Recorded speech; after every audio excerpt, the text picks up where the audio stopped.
I have 4 different pairs of white jeans and pants, and they all fit a petite frame. But here's the catch. Every single one of these can go very wrong depending on how it's styled. Some of these mistakes will instantly shorten your legs without you even realizing it. And even if elongating your legs is not your focus, all of these tips will help when your white jeans and pants outfits start to look a little off. So let me show you where these start to go wrong and how we can fix it. We all know that white jeans and pants can be tricky because they highlight everything: the length, the width, the proportion, the good, the bad, the ugly, all of it. So the smallest detail sometimes can make a really big difference in how your outfit looks. So let's start with a full-length, slim, wide-leg jean. And here's where these can go wrong. A full-length jean should really be working to make your legs look long. But here in this example, they actually end up doing the opposite. When you ignore the hem length of your jeans and pants, you're really doing yourself a disservice. Yes, you can just pair any shoe with it, but if you've got that extra fabric that's buckling and dragging at your ankles over your shoes, it's really working against you. So in this example, obviously these pants are too long for me, so I'm gonna switch out that flat you see with a heel so I can get a little bit of height and get the hemline of those jeans off of the ground. The difference between these two looks is so small, but it makes the biggest difference. Look how long my legs look when I added a little bit of a heel with those jeans. These are the same jeans, the hem is just skimming the floor, and this is what you want. Regardless of whether you're wearing flats or you're wearing heels, you don't have to wear a heel, but if you want to wear flats, you need to pay attention to the hemline because you still want it grazing the floor with a full-length jean. So either pay attention to the hem and change your shoe or adjust your shoe, or you're gonna need to tailor those pants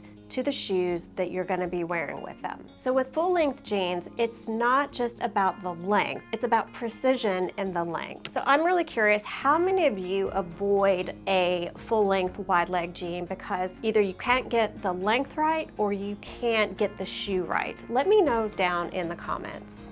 One quick thing you'll notice in every single one of these outfits is that I'm pairing every single one of them with a neutral shoe. That's intentional because the closer your shoe blends either to the tone of your skin or to the color of the pants, the cleaner the line is going to be and the less visual disruption there's going to be in your outfit. So while we're looking at these mistakes and fixes, keep an eye on how much the shoe is helping to elongate everything and keep everything seamless.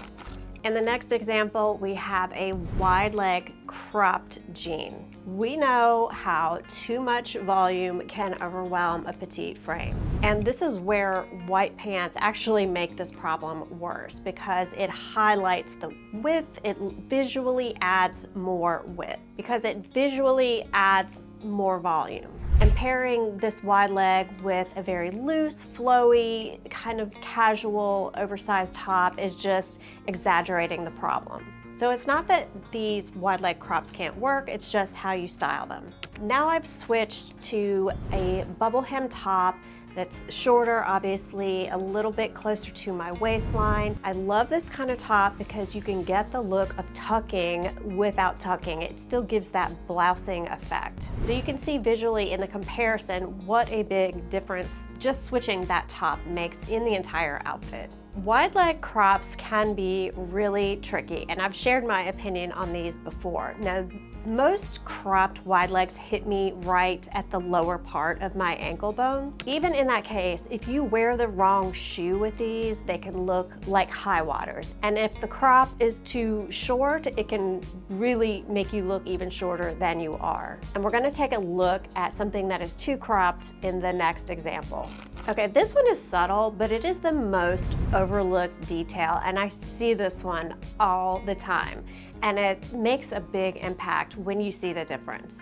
So here is a crop. It is several inches above the ankle bone. This is a kick crop style of pant. And I rolled these up because I don't have a crop that hits me this high, but I see this every day. I see it all the time. So I just wanted to give you the visual of a crop that is too high. And you're gonna notice the difference when we get to the other one. So in the next example you're seeing, that crop is hitting me right at the ankle bone, and this is the sweet spot. Still a crop, but the length is more proportionate, it's more flattering. When that crop is too high, it is really working against you, even if you're 5'9" supermodel. The balance just really doesn't work, and especially when you're petite, and especially if you have short legs like I do. So you can see the difference between the two much better when that crop is right around the ankle. So a good crop is going to be flattering, a bad crop is going to shorten you even more. And a quick note, if you're petite and you're looking for cropped pants, if you have a shorter inseam length like I do, I have a 25-inch inseam, or if you have shorter legs, a petite crop is probably going to work best for you. Now, if you're petite who has longer legs, we're jealous, but you might be wanting to look at more of a regular crop jean versus the petite, because the petite is probably going to be a little bit too short for you if you're taller than me or if you have a longer inseam than I do. The next example is really not an example of good or bad. I just want you to notice the difference so you can make the best choice for yourself. So we're going to look at a pair of linen pants now. Linen pants can be tricky, especially in white. I have two linen pants to share with you, and you're going to notice a big difference because one looks elevated and one doesn't. And what's causing that? I'm going to show you. And by the way, neither one of them are bad. There's just a difference, and there's a time and place for both. It's just a matter of choosing which style you want to go with. So in the first example, these are your standard, your typical linen pants in white. They're very soft, they're very flowy, they're very comfortable. However, when they are soft and unstructured like these are, it's going to result in a more casual look. And again, nothing wrong with that, completely okay. Now looking at the second example, these are a little bit more structured. This one is a linen blend. It is also fully lined and it's tailored. And you can immediately see the difference between the two of them. Love them both, but each serves a different purpose depending on your intention. A lot more structure with the second pair, and that makes a big difference. So if you're looking for linen pants, but you want something a little more elevated, some things to look for is probably a linen blend. You want to look for something that's a little more tailored, possibly with pleating. That is going to make the difference in how your outfit turns out. So if you're getting out your white pants and your white jeans, some of these small styling details and fixes hopefully will help you. Thanks for being here. I hope these tips helped you. If you haven't subscribed already, please hit that subscribe. Give the video a like if you enjoyed it. Thank you so much for being here. Sign up for my newsletter if you haven't. I will leave links to everything that I shared in this video down below in the description. They'll also be pinned to the very first comment and in the YouTube shopping links. Those are the little icons that pop up on your screen. Don't forget to sound off down below. Love reading all your comments. I hope you guys have a great week, and I'll see you next time. Bye.